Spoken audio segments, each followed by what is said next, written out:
नमस्कार, आज की बात में आपका स्वागत है। मैं हूं सौरभ शर्मा। दिल्ली ब्लास्ट की जांच अब जम्मू कश्मीर और दिल्ली से लेकर मध्य प्रदेश के महू तक पहुंच गई है। इस मामले में एनआईए ने कुल 6 लोगों को अब तक गिरफ्तार किया है। Doctor Muzammil, doctor Adeel, doctor Shaheen Syed और मौलवी इरफान अहमद बांगे को आज एनआईए ने रिमांड पर लिया। इन चारों को जम्मू कश्मीर पुलिस ने गिरफ्तार किया था। अब एनआईए ने इन चारों को गिरफ्तार करके स्पेशल कोर्ट में पेश किया। कोर्ट ने सभी को 10 दिन के लिए एनआईए की कस्टडी में दे दिया है। एनआईए ने दिल्ली ब्लास्ट केस में सबसे पहले ब्लास्ट में इस्तेमाल की गई i-20 कार के मालिक आमिर राशिद अली को पकड़ा था। इसके बाद एनआईए ने सुसाइड बॉम्बर उमर उन नबी के करीबी जसीर बिलाल बानी उर्फ दानिश को गिरफ्तार किया। और अब एनआईए इन सभी 6 लोगों से पूछताछ करके इस पूरे व्हाइट कॉलर मॉड्यूल का पता लगाने की कोशिश कर रही है। इसके अलावा दहशतगर्द डॉक्टर गैंग का अड्डा बनी फरीदाबाद की अल फलाह यूनिवर्सिटी पर भी शिकंजा कसता जा रहा है। इस यूनिवर्सिटी के करीब 200 डॉक्टर्स और कर्मचारी जांच के दायरे में हैं। इनमें से ज्यादातर लोग दिल्ली ब्लास्ट के बाद यूनिवर्सिटी का कैंपस छोड़कर चले गए हैं। यूनिवर्सिटी के संस्थापक और अल फलाह ग्रुप के मालिक जवाद सिद्दीकी के कारनामे भी अब धीरे धीरे सामने आ रहे हैं। जवाद सिद्दीकी पहले से ही ईडी की गिरफ्त में है। जवाद अहमद सिद्दीकी के खिलाफ चल रही जांच में एक नए घोटाले का पता चला। आरोप है कि सिद्दीकी ने फर्जीवाड़ा करके साउथ दिल्ली में 5.5 बीघा जमीन पर कब्जा किया। जिन लोगों की मौत 53 साल पहले 1972 में हो गई थी, उनके फर्जी दस्तखत बनाकर 2004 में उनकी जमीन की रजिस्ट्री करवा ली। जवाद अहमद सिद्दीकी पर जिस जमीन को कब्जा करने का आरोप है, वो जमीन साउथ दिल्ली के मदनपुर खादर, तुगलकाबाद और तेखंड में रहने वालों की है। खसरा नंबर 792 में दर्ज इस एग्रीकल्चरल लैंड का मालिकाना हक अब जवाद सिद्दीकी के पास है। यहां पर अल फलाह ट्रस्ट की गाड़ियां खड़ी होती हैं। इस जमीन पर मालिकाना हक का दावा करने वालों ने जवाद अहमद सिद्दीकी और दूसरे लोगों के खिलाफ मुकदमा दायर कर रखा है। मामला कोर्ट में है। आरोप है कि जवाद अहमद और उसके ट्रस्ट ने मदनपुर खादर के रहने वाले लोगों के फर्जी दस्तखत और अंगूठे की मदद से यह जमीन हथियाई।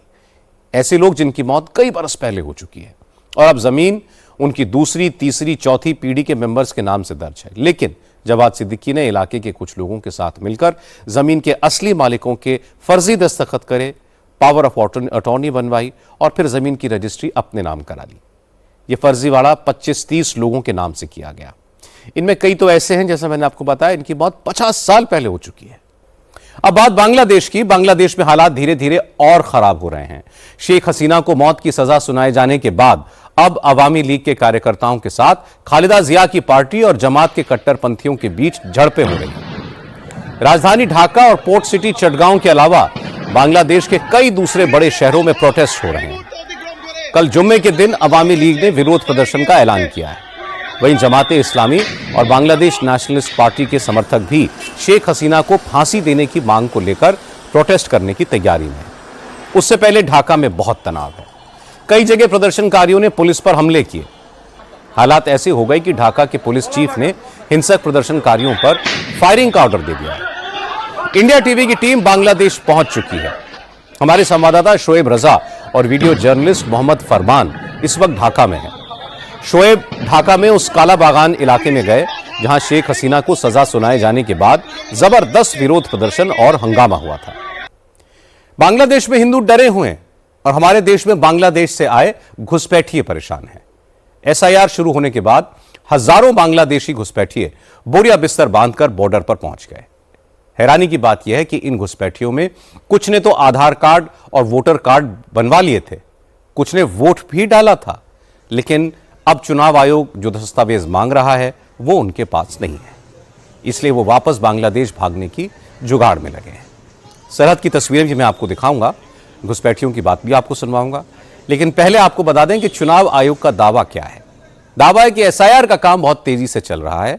12 राज्यों और केंद्र शासित प्रदेशों में अब तक 50 करोड़ से ज्यादा फॉर्म्स मतदाताओं के घर तक पहुंचा दिए गए हैं।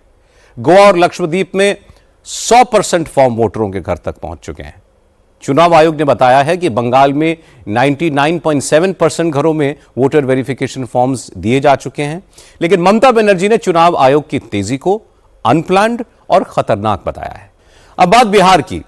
बिहार में आज नई सरकार बन गई। नीतीश सरकार ने 10वीं बार बिहार के मुख्यमंत्री पद की शपथ ले ली और इस ऐतिहासिक मौके को भव्य बनाने में कोई कसर भी नहीं छोड़ी गई। प्रधानमंत्री नरेंद्र मोदी और एनडीए के राज्यों के मुख्यमंत्रियों और उप मुख्यमंत्रियों के साथ साथ लाखों लोग नीतीश कुमार के इस शपथ ग्रहण समारोह के साक्षी बने। आज मुख्यमंत्री के साथ 26 मंत्रियों ने शपथ ली। बिहार में मुख्यमंत्री समेत कुल 36 मंत्री हो सकते हैं, मतलब कुछ पद अभी खाली रखे गए हैं। मंत्रिमंडल में बहुत ज्यादा फेरबदल भी नहीं किया गया है। बीजेपी कोटे से पिछली बार की तरह इस बार भी सम्राट चौधरी और विजय कुमार सिन्हा दोनों को डिप्टी सीएम बनाया गया। वहीं नीतीश कुमार ने विजय चौधरी और अशोक चौधरी जैसे अपने भरोसेमंद मंत्रियों को रिपीट किया।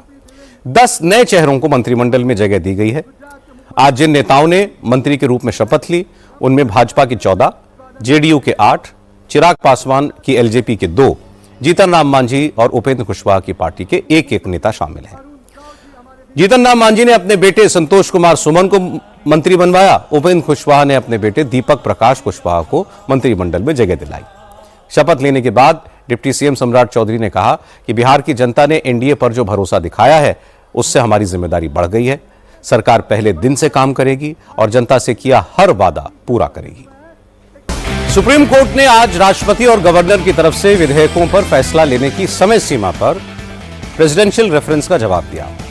चीफ जस्टिस के नेतृत्व वाली 5 जजों की कॉन्स्टिट्यूशन बेंच ने कहा कि गवर्नर्स के पास विधानसभा से भेजे गए विधेयकों पर रोक लगाने की पूरी पावर नहीं है उन्हें, लेकिन कोर्ट इसके लिए उन्हें कोई निर्देश नहीं दे सकता। यह मामला तमिलनाडु के गवर्नर और राज्य सरकार के बीच हुए विवाद से उठा था, जहां गवर्नर ने स्टालिन सरकार के एक बिल को रोके रखा। सुप्रीम कोर्ट ने 8 अप्रैल को आदेश दिया कि राज्यपाल के पास कोई वीटो पावर नहीं है और उन्हें सरकार की तरफ से भेजे गए विधेयकों पर 3 महीने में कोई फैसला करके राष्ट्रपति को भेजना होगा।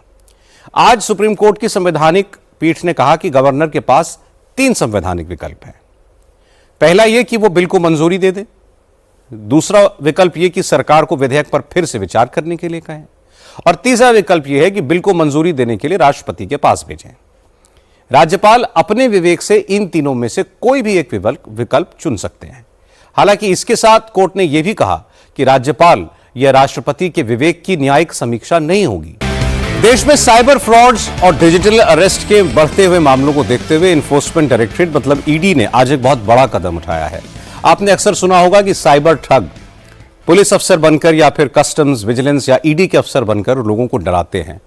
ईडी की तरफ से कोई फर्जी नोटिस का समन भेज दिया जाता है और ये समन लगता बिल्कुल असली है। ऐसा समन देखकर लोग डर जाते हैं, ठगों के जाल में फंसते हैं और फिर इन्हें डिजिटली अरेस्ट करके इनसे लाखों करोड़ों रुपए की ठगी हो जाती है। ठगों की इस मॉडस ऑपरेंडी में सबसे बड़ा रोल समन और नोटिस का ही होता है। अब क्योंकि ईडी फाइनेंशियल ट्रांजैक्शंस और मनी लॉन्ड्रिंग की जांच करती है, इसलिए बड़े बड़े लोगों को ईडी के अफसर बनकर ही ठगा जाता है।